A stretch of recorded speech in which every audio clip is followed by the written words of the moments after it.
بسم الله الرحمن الرحيم. سبحان الذي أسرى بعبده ليلا من المسجد الحرام إلى المسجد الأقصى الذي باركنا حوله لنريه من آياتنا إنه هو السميع البصير. وآتينا موسى الكتاب وجعلناه هدى لبني إسرائيل ألا تتخذوا من دوني وكيلا ذرية من حملنا مع نوح إنه كان عبدا شكورا. وقضينا إلى بني إسرائيل في الكتاب لتفسدن في الأرض مرتين ولتعلن علوا كبيرا. فإذا جاء وعد أولاهما بعثنا عليكم عبادا لنا أولي بأس شديد فجاسوا خلال الديار وكان وعدا مفعولا. ثم رددنا لكم الكرة عليهم وأمددناكم بأموال وبنين وجعلناكم أكثر نفيرا. إن أحسنتم أحسنتم لأنفسكم وإن أسأتم فلها. فإذا جاء وعد الآخرة ليسوءوا وجوهكم وليدخلوا المسجد كما دخلوه أول مرة وليتبروا ما علوا تتبيرا. عسى ربكم أن يرحمكم وإن عدتم عدنا وجعلنا جهنم للكافرين حصيرا. إن هذا القرآن يهدي للتي هي أقوم ويبشر المؤمنين الذين يعملون الصالحات أن لهم أجرا كبيرا وأن الذين لا يؤمنون بالآخرة أعتدنا لهم عذابا أليما. ويدعو الإنسان بالشر دعاءه بالخير وكان الإنسان عجولا. وجعلنا الليل والنهار آيتين فمحونا آية الليل وجعلنا آية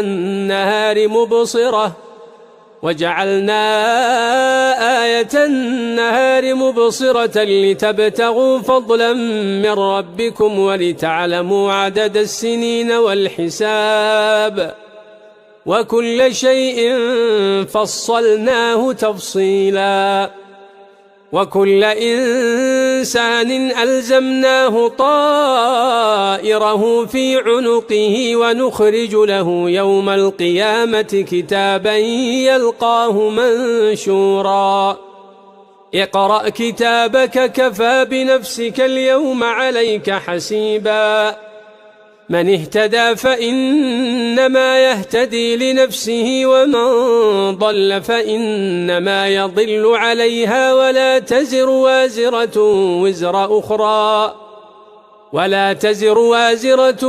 وزر أخرى وما كنا معذبين حتى نبعث رسولا. وإذا أردنا أن نهلك قرية أمرنا متر فيها ففسقوا فيها فحق عليها القول فدمرناها تدميرا. وكم أهلكنا من القرون من بعد نوح وكفى بربك بذنوب عباده خبيرا بصيرا. من كان يريد العاجلة عجلنا له فيها ما نشاء لمن نريد ثم جعلنا له جهنم يصلاها مذموما مدحورا. ومن أراد الآخرة وسعى لها سعيها وهو مؤمن فأولئك كان سعيهم مشكورا كلا نمد هؤلاء وهؤلاء من عطاء ربك وما كان عطاء ربك محظورا انظر كيف فضلنا بعضهم على بعض وللآخرة أكبر درجات وأكبر تفضيلا لا تجعل مع الله إلها آخر فتقعد مذموما مخذولا وقضى ربك ألا تعبدوا إلا إياه وبالوالدين إحسانا إما يبلغن عندك الكبر أحدهما أو كلاهما فلا تقل لهما أف ولا تنهرهما وقل لهما قولا كريما واخفض لهما جناح الذل من الرحمة وقل رب ارحمهما كما ربياني صغيرا ربكم أعلم بما في نفوسكم إن تكونوا صالحين فإنه كان للأوابين غفورا وآت ذا القربى حقه والمسكين وابن السبيل ولا تبذر تبذيرا إن المبذرين كانوا إخوان الشياطين وكان الشيطان لربه كفورا وإما تعرضن عنهم ابتغاء رحمة من ربك ترجوها فقل لهم قولا ميسورا ولا تجعل يدك مغلولة إلى عنقك ولا تبسطها كل البسط فتقعد ملوما محسورا إن ربك يبسط الرزق لمن يشاء ويقدر إنه كان بعباده خبيرا بصيرا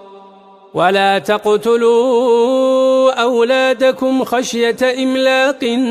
نحن نرزقهم وإياكم إن قتلهم كان خطأ كبيرا ولا تقربوا الزنا إنه كان فاحشة وساء سبيلا ولا تقتلوا النفس التي حرم الله إلا بالحق ومن قتل مظلوما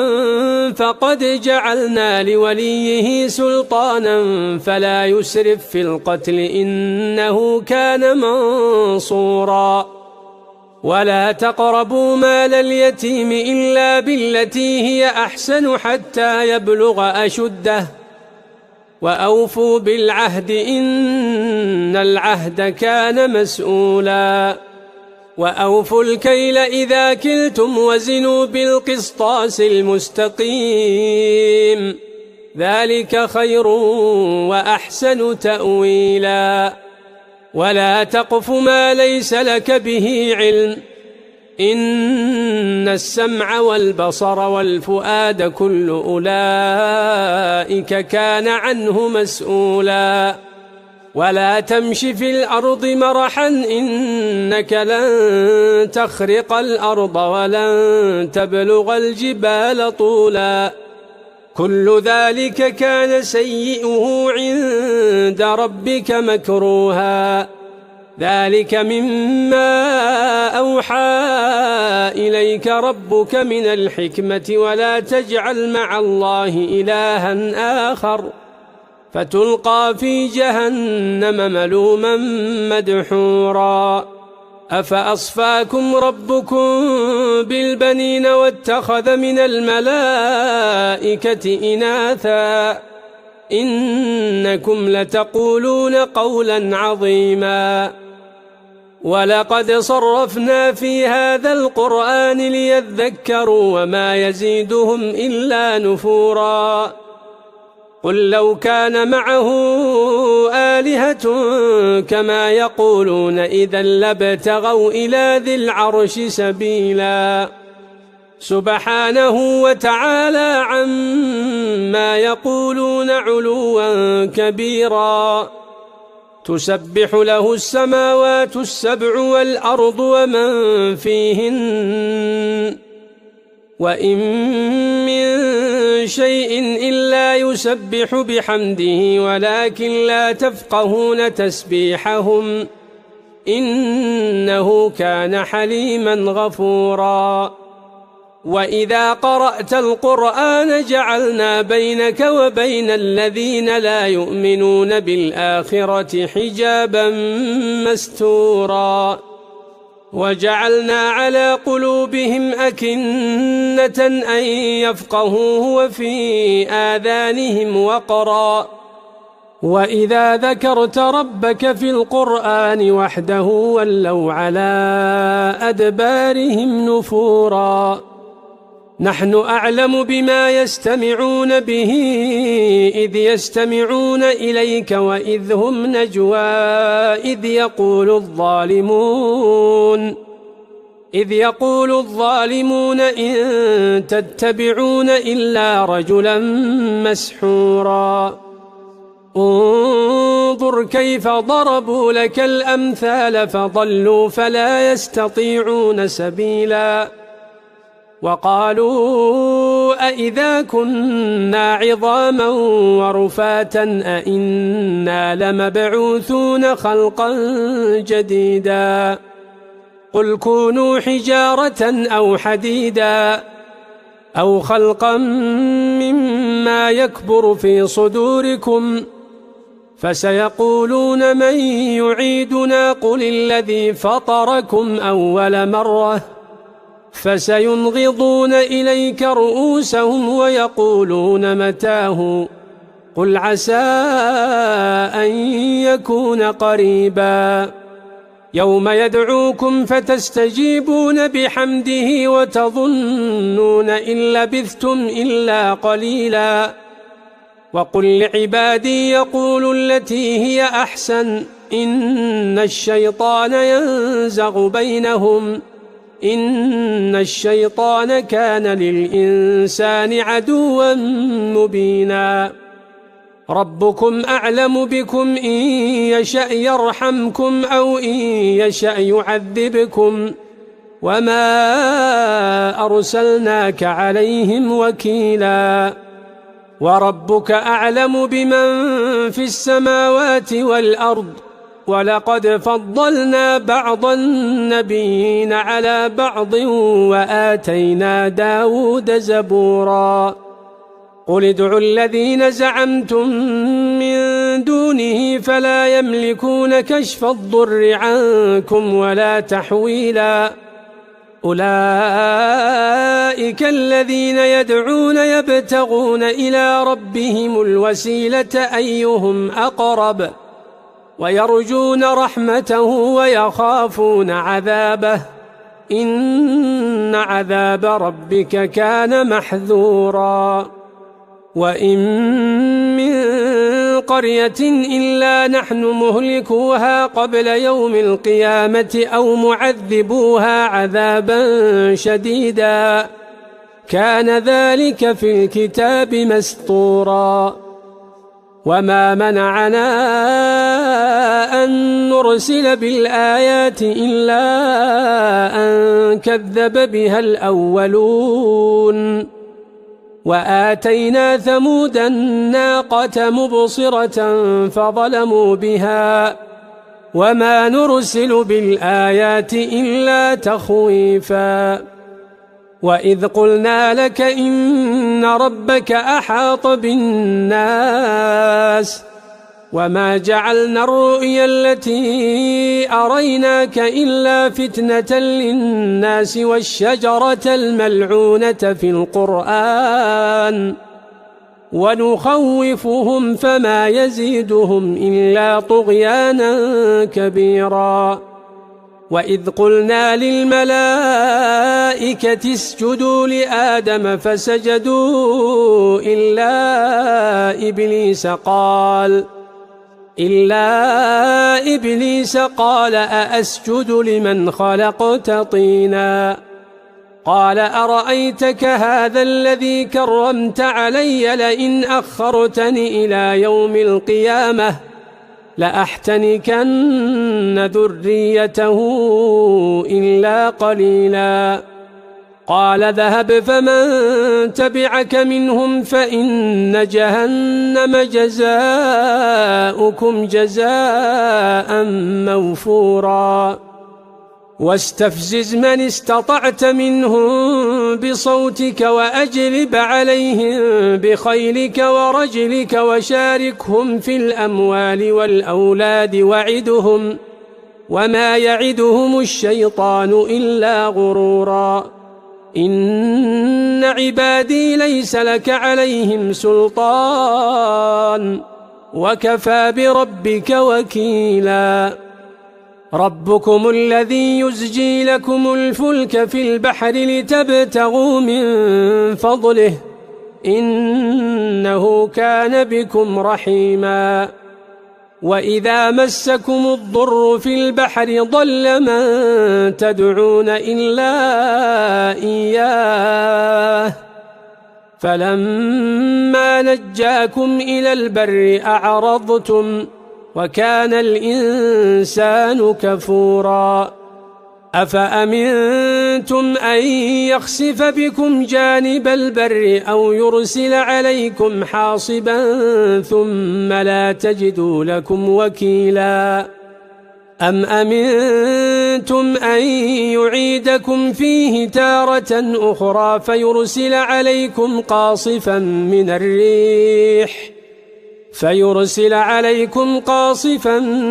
الريح فيغرقكم بما كفرتم ثم لا تجدوا لكم علينا به تبيعا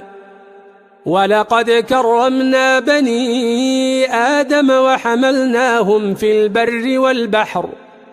ورزقناهم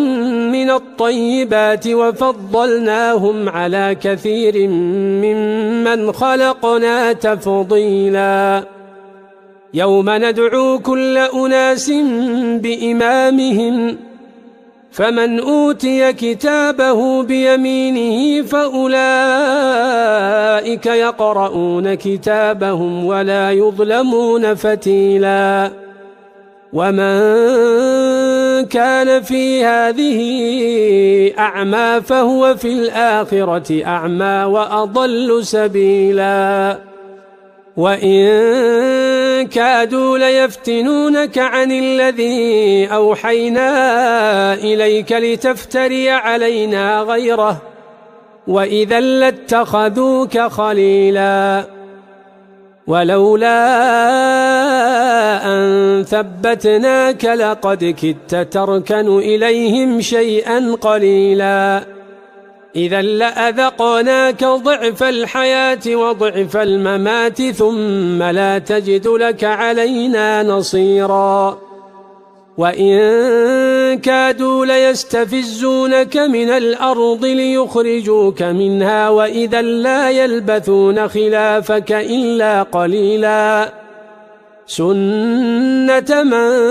قد أرسلنا قبلك من رسلنا ولا تجد لسنتنا تحويلا أقم الصلاة لدلوك الشمس إلى غسق الليل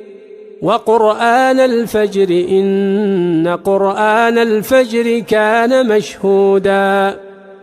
ومن الليل فتهجد به نافلة لك عسى أن يبعثك ربك مقاما محمودا وقل رب أدخلني مدخل صدق وأخرجني مخرج صدق واجعلني من لدنك سلطانا نصيرا وقل جاء الحق وزهق الباطل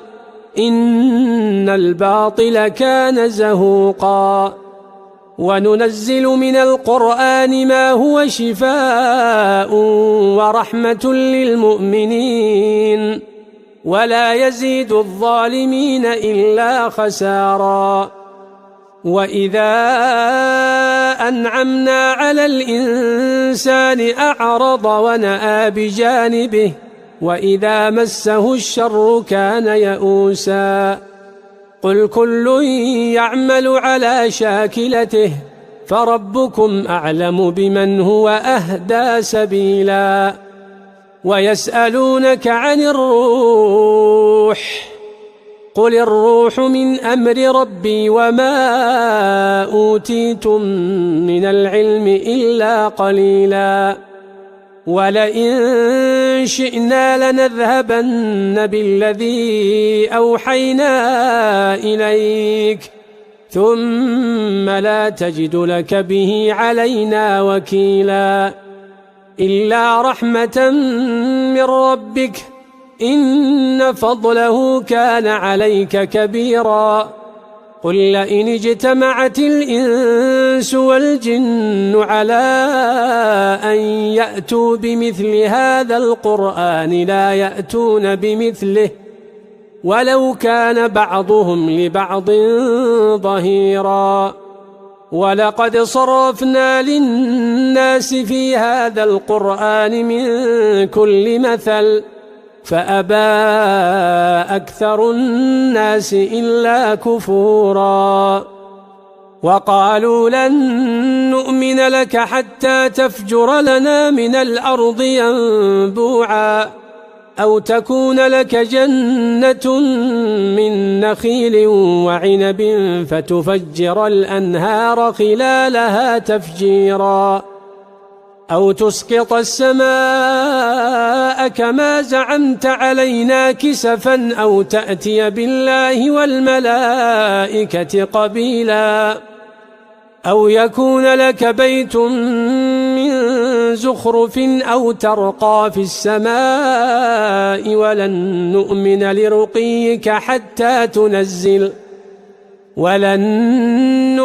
لرقيك حتى تنزل علينا كتابا نقرأه.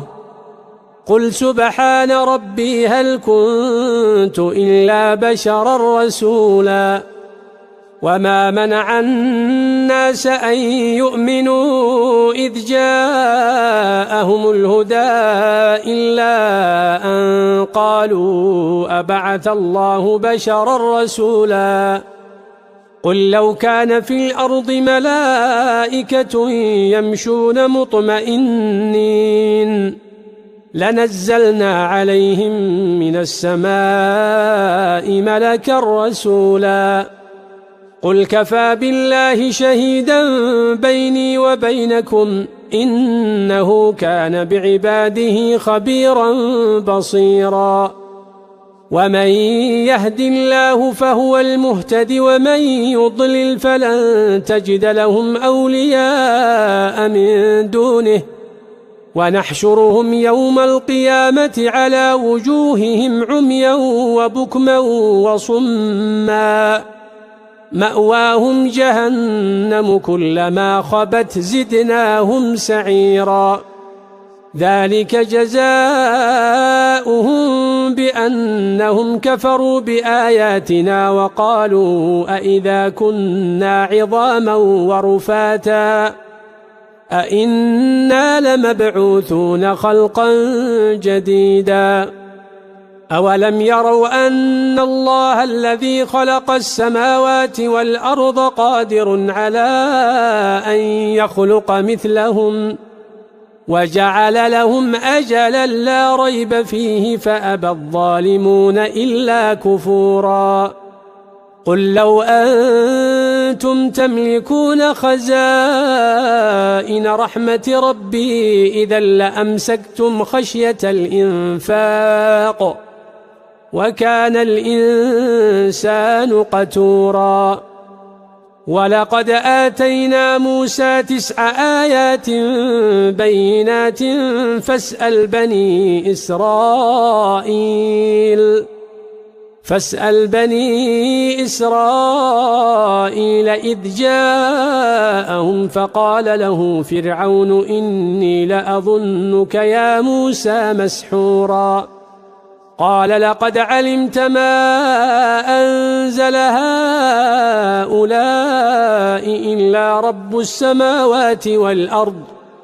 إلا رب السماوات والأرض بصائر وإني لأظنك يا فرعون مثبورا فأراد أن يستفزهم من الأرض فأغرقناه ومن معه جميعا وقلنا من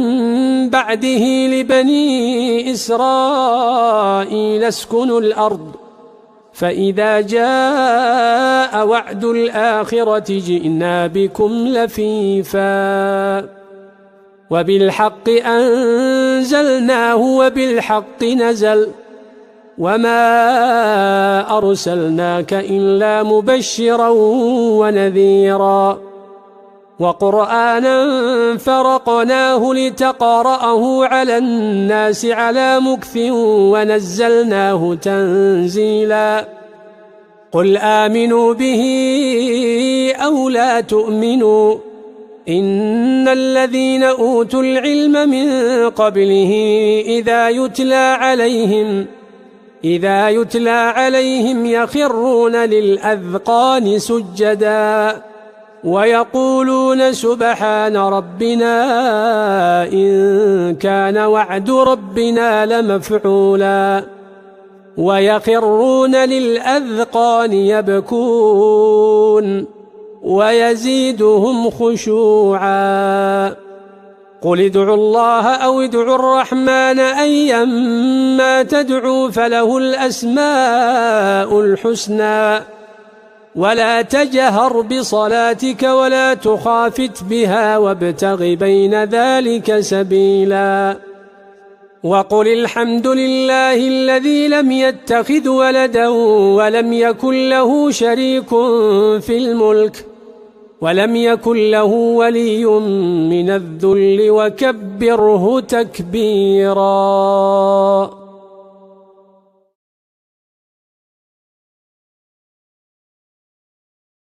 بسم الله الرحمن الرحيم الحمد لله الذي أنزل على عبده الكتاب ولم يجعل له عوجا قيما لينذر بأسا شديدا من لدنه ويبشر المؤمنين الذين يعملون الصالحات أن لهم أجرا حسنا ماكثين فيه أبدا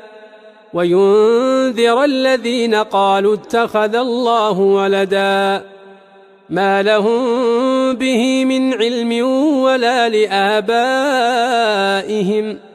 كبرت كلمة تخرج من أفواههم إن يقولون إلا كذبا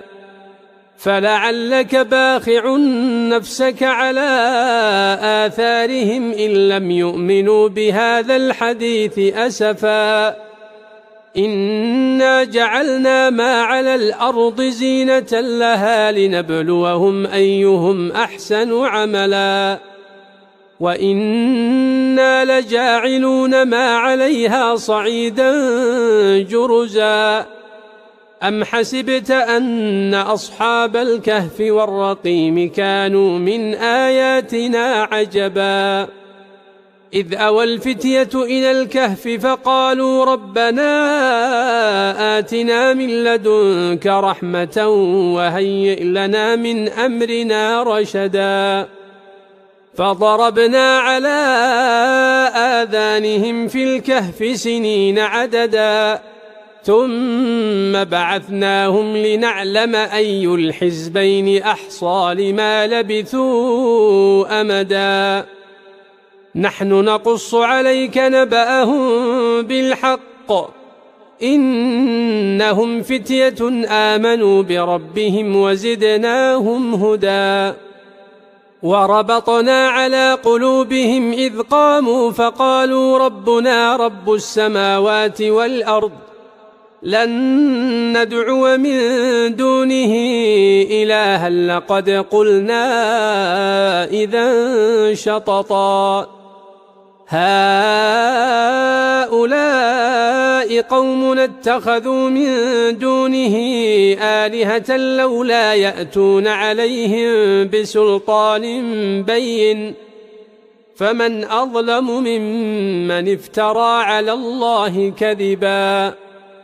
وإذ اعتزلتموهم وما يعبدون إلا الله فأووا إلى الكهف ينشر لكم ربكم من رحمته ويهيئ لكم من أمركم مرفقا وترى الشمس إذا طلعت تزاور عن كهفهم ذات اليمين وإذا غربت تقرضهم ذات الشمال وهم في فجوة منه ذلك من آيات الله من يهد الله فهو المهتد ومن يضلل فلن تجد له وليا مرشدا وتحسبهم أيقاظا وهم رقود ونقلبهم ذات اليمين وذات الشمال وكلبهم باسط ذراعيه بالوصيد لو اطلعت عليهم لوليت منهم فرارا ولملئت منهم رعبا وكذلك بعثناهم ليتساءلوا بينهم قال قائل منهم كم لبثتم قالوا لبثنا يوما أو بعض يوم قالوا ربكم أعلم بما لبثتم فابعثوا أحدكم بورقكم هذه إلى المدينة فلينظر أيها أزكى طعاما فليأتكم برزق منه وليتلطف ولا يشعرن بكم أحدا إنهم إن يظهروا عليكم يرجموكم أو يعيدوكم في ملتهم ولن تفلحوا إذن أبدا وكذلك أعثرنا عليهم ليعلموا أن وعد الله حق وأن الساعة لا ريب فيها إذ يتنازعون بينهم أمرهم فقالوا ابنوا عليهم بنيانا ربهم أعلم بهم قال الذين غلبوا على أمرهم لنتخذن عليهم مسجدا سيقولون ثلاثة رابعهم كلبهم ويقولون خمسة سادسهم كلبهم رجما بالغيب ويقولون سبعة وثامنهم كلبهم قل ربي أعلم بعدتهم ما يعلمهم إلا قليل فلا تمار فيهم إلا مراء ظاهرا ولا تستفت فيهم منهم أحدا ولا تقولن لشيء إني فاعل ذلك غدا إلا أن يشاء الله واذكر ربك إذا نسيت وقل عسى أن يهديني ربي لأقرب من هذا رشدا ولبثوا في كهفهم 300 سنين وازدادوا 9 قل الله أعلم بما لبثوا له غيب السماوات والأرض أبصر به وأسمع ما لهم من دونه من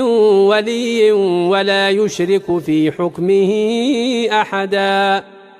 واتل ما أوحي إليك من كتاب ربك لا مبدل لكلماته ولن تجد من دونه ملتحدا واصبر نفسك مع الذين يدعون ربهم بالغداة والعشي يريدون وجهه ولا تعد عيناك عنهم تريد زينة الحياة الدنيا ولا تطع من أغفلنا قلبه عن ذكرنا واتبع هواه وكان أمره فرطا وقل الحق من ربكم فمن شاء فليؤمن ومن شاء فليكفر إنا أعتدنا للظالمين نارا أحاط بهم سرادقها وإن يستغيثوا يغاثوا بماء كالمهل يشوي الوجوه بئس الشراب وساءت مرتفقا إن الذين آمنوا وعملوا الصالحات إنا لا نضيع أجر من أحسن عملا أولئك لهم جنات عدن تجري من تحتهم الأنهار يحلون فيها من أساور من ذهب ويلبسون ثيابا خضرا من سندس واستبرق متكئين فيها على الأرائك نعم الثواب وحسنت مرتفقا واضرب لهم مثل الرجلين جعلنا لأحدهما جنتين من أعناب وحففناهما بنخل وجعلنا بينهما زرعا كلتا الجنتين آتت أكلها ولم تظلم منه شيئا وفجرنا خلالهما نهرا وكان له ثمر فقال لصاحبه وهو يحاوره أنا أكثر منك مالا وأعز نفرا ودخل جنته وهو ظالم لنفسه قال ما أظن أن تبيد هذه أبدا وما أظن الساعة قائمة ولئن رددت إلى ربي لأجدن خيرا منها منقلبا قال له صاحبه وهو يحاوره أكفرت بالذي خلقك من تراب ثم من نطفة ثم سواك رجلا لكن هو الله ربي ولا أشرك بربي أحدا ولولا إذ دخلت جنتك قلت ما شاء الله لا قوة إلا بالله إن ترني أنا أقل منك مالا وولدا فعسى ربي أن يؤتيني خيرا من جنتك ويرسل عليها حسبانا من السماء فتصبح صعيدا زلقا أو يصبح ماؤها غورا فلن تستطيع له طلبا وأحيط بثمره فأصبح يقلب كفيه على ما أنفق فيها وهي خاوية على عروشها ويقول يا ليتني لم أشرك بربي أحدا ولم تكن له فئة ينصرونه من دون الله وما كان منتصرا هنالك الولاية لله الحق هو خير ثوابا وخير عقبا واضرب لهم مثل الحياة الدنيا كماء إن أنزلناه من السماء فاختلط به نبات الأرض فأصبح هشيما تذروه الرياح وكان الله على كل شيء مقتدرا المال والبنون زينة الحياة الدنيا والباقيات الصالحات خير عند ربك ثوابا وخير أملا ويوم نسير الجبال وترى الأرض بارزة وحشرناهم فلم نغادر منهم أحدا وعرضوا على ربك صفا لقد جئتمونا كما خلقناكم أول مرة بل زعمتم أن لن نجعل لكم موعدا ووضع الكتاب فترى المجرمين مشفقين مما فيه ويقولون يا ويلتنا ما لهذا الكتاب لا يغادر صغيرة ولا كبيرة إلا أحصاها ووجدوا ما عملوا حاضرا ولا يظلم ربك أحدا وإذ قلنا للملائكة اسجدوا لآدم فسجدوا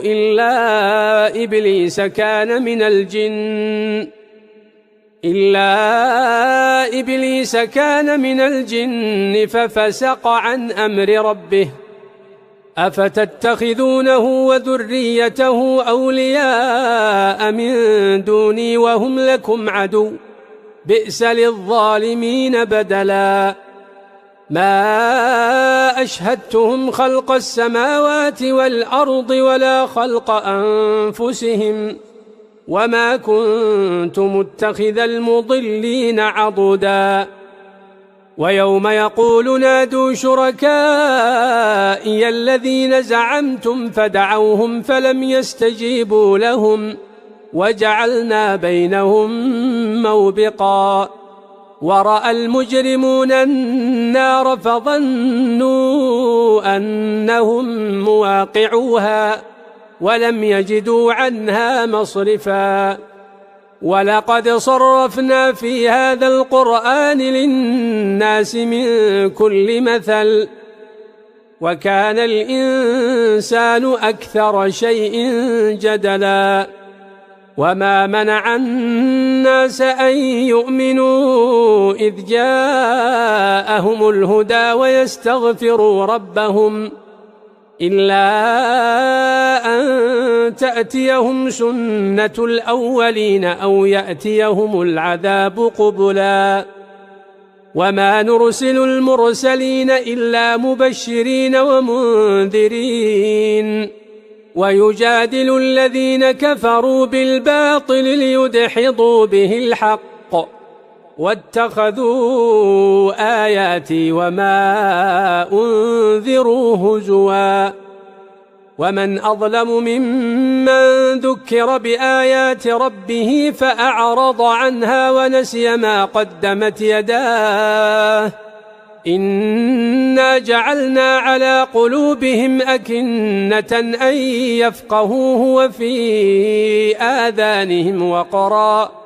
وإن تدعهم إلى الهدى فلن يهتدوا إذن أبدا وربك الغفور ذو الرحمة لو يؤاخذهم بما كسبوا لعجل لهم العذاب بل لهم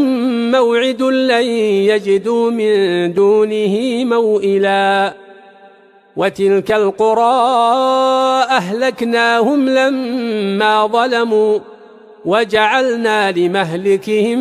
موعدا وإذ قال موسى لفتاه لا أبرح حتى أبلغ مجمع البحرين أو أمضي حقبا فلما بلغا مجمع بينهما نسيا حوتهما فاتخذ سبيله في البحر سربا فلما جاوزا قال لفتاه آتنا غداءنا لقد لقينا من سفرنا هذا نصبا قال أرأيت إذ أوينا إلى الصخرة فإني نسيت الحوت وما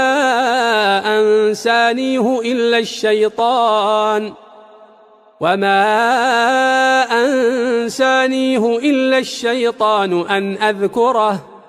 واتخذ سبيله في البحر عجبا قال ذلك ما كنا نبغي فارتدا على آثارهما قصصا فوجدا عبدا من عبادنا آتيناه رحمة من عندنا وعلمناه من لدنا علما قال له موسى هل أتبعك على أن تعلمني مما علمت رشدا قال إنك لن تستطيع معي صبرا وكيف تصبر على ما لم تحط به خبرا قال ستجدني إن شاء الله صابرا ولا أعصي لك أمرا قال فإن اتبعتني فلا تسألني عن شيء حتى أحدث لك منه ذكرا فانطلقا حتى إذا ركبا في السفينة خرقها قال أخرقتها لتغرق أهلها لقد جئت شيئا إمرا قال ألم أقل إنك لن تستطيع معي صبرا قال لا تؤاخذني بما نسيت ولا ترهقني من أمري عسرا فانطلقا حتى إذا لقيا غلاما فقتله قال أقتلت نفسا زكية بغير نفس لقد جئت شيئا نكرا قال ألم أقل لك إنك لن تستطيع معي صبرا قال إن سألتك عن شيء بعدها فلا تصاحبني قد بلغت من لدني عذرا فانطلقا حتى إذا أتيا أهل قرية استطعما أهلها فأبوا أن يضيفوهما فوجدا فيها جدارا يريد أن ينقض فأقامه قال لو شئت لاتخذت عليه أجرا قال هذا فراق بيني وبينك سأنبئك بتأويل ما لم تستطع عليه صبرا أما السفينة فكانت لمساكين يعملون في البحر فأردت أن أعيبها وكان وراءهم ملك يأخذ كل سفينة غصبا وأما الغلام فكان أبواه مؤمنين فخشينا أن يرهقهما طغيانا وكفرا فأردنا أن يبدلهما ربهما خيرا منه زكاة وأقرب رحما وأما الجدار فكان لغلامين يتيمين في المدينة وكان تحته كنز لهما وكان أبوهما صالحا فأراد ربك أن يبلغا أشدهما ويستخرجا كنزهما رحمة من ربك وما فعلته عن أمري ذلك تأويل ما لم تستطع عليه صبرا ويسألونك عن ذي القرنين قل سأتلو عليكم منه ذكرا إنا مكنا له في الأرض وآتيناه من كل شيء سببا فأتبع سببا حتى إذا بلغ مغرب الشمس وجدها تغرب في عين حمئة ووجد عندها قوما قلنا يا ذا القرنين إما أن تعذب وإما أن تتخذ فيهم حسنا قال أما من ظلم فسوف نعذبه ثم يرد إلى ربه فيعذبه عذابا نكرا وأما من آمن وعمل صالحا فله جزاء الحسنى وسنقول له من أمرنا يسرا ثم أتبع سببا حتى إذا بلغ مطلع الشمس وجدها تطلع على قوم لم نجعل لهم من دونها سترا كذلك وقد أحطنا بما لديه خبرا ثم أتبع سببا حتى إذا بلغ بين السدين وجد من دونهما قوما لا يكادون يفقهون قولا قالوا يا ذا القرنين إن يأجوج ومأجوج مفسدون في الأرض فهل نجعل لك خرجا على أن تجعل بيننا وبينهم سدا قال ما مكني فيه ربي خير فأعينوني بقوة أجعل بينكم وبينهم ردما آتوني زبر الحديد حتى إذا ساوى بين الصدفين قال انفخوا حتى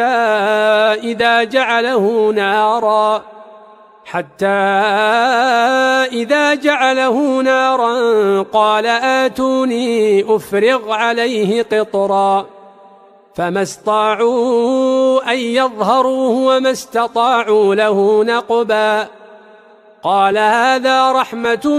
من ربي فإذا جاء وعد ربي جعله دكاء وكان وعد ربي حقا وتركنا بعضهم يومئذ يموج في بعض ونفخ في الصور فجمعناهم جمعا وعرضنا جهنم يومئذ للكافرين عرضا الذين كانت أعينهم في غطاء عن ذكري وكانوا لا يستطيعون سمعا أفحسب الذين كفروا أن يتخذوا عبادي من دوني أولياء إنا أعتدنا جهنم للكافرين نزلا قل هل ننبئكم بالأخسرين أعمالا الذين ضل سعيهم في الحياة الدنيا وهم يحسبون أنهم يحسنون صنعا أولئك الذين كفروا بآيات ربهم ولقائه فحبطت أعمالهم فلا نقيم لهم يوم القيامة وزنا ذلك جزاؤهم جهنم بما كفروا واتخذوا آياتي ورسلي هزوا إن الذين آمنوا وعملوا الصالحات كانت لهم جنات الفردوس نزلا خالدين فيها لا يبغون عنها حولا قل لو كان البحر مدادا لكلمات ربي لنفد البحر قبل أن تنفد كلمات ربي ولو جئنا بمثله مددا قل إنما أنا بشر مثلكم يوحى إلي أنما إلهكم إله واحد فمن كان يرجو لقاء ربه فليعمل عملا صالحا ولا يشرك بعبادة ربه أحدا.